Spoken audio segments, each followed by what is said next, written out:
Espiritualidad. Ito ay hindi tungkol palagi sa relihiyon, ngunit ito ay ang paniniwala sa Diyos o sa nakatataas sa atin.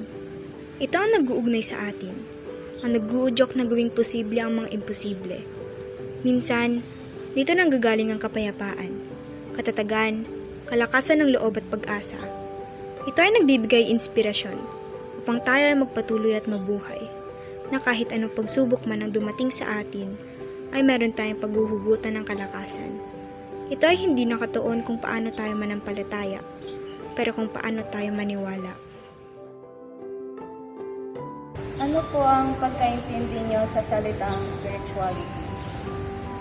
Spirituality or yung spiritualidad natin is yan yung sa tingin ko ay ang way kung paano tayo naniniwala, kung anong pinaniniwalaan natin, kung paano tayo mag-isip, parang mindset, gano'n kumbaga. Mas nafe-feel mo ba yung connection with God nung nagsiserve ka na kaysa nung hindi?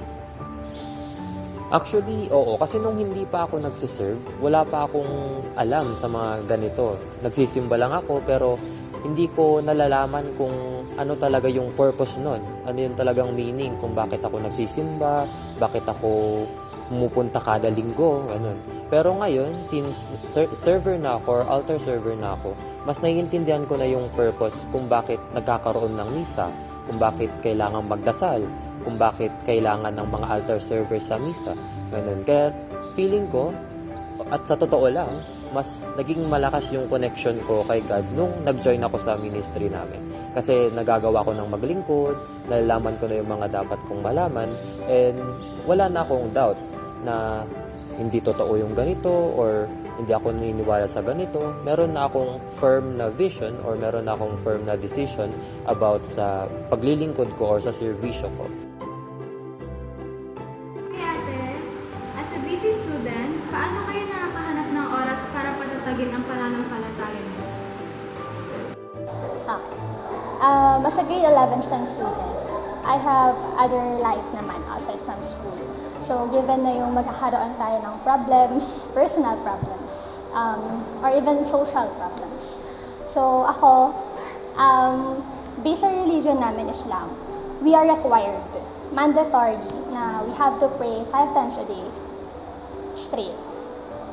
So, ako, kahit gaano ka-hectic yung schedule ko, I need to adjust. I need to land even 5 to 10 minutes every 3 hours para magsimba. So, kahit gaano ka-hectic yung schedule ko, kahit gaano ka-busy, parati kong pinipili. Kahit gaano ka-imposible ang pakinggan, kasi kailangan kong magsimba. Pero, hindi lang siguro umikot yon sa required kasi. So, habang tumatagal, habang tumatanda, akala ko, ginagawa ko lang yung 5 times a day na pagsisimba kasi required. Kasi nasa Quran. Pero habang tumatanda talaga ko, na-realize ko, ginagawa ko yung pagsisimba ng 5 beses sa isang araw kasi gusto ko na. Kasi, more on, di na ako nagsisimba para humiling sa Kanya. Nagsisimba na ako para mag-thank you. Thank you kasi kada araw, nasusurvive ko. Kada araw, umuusad ako.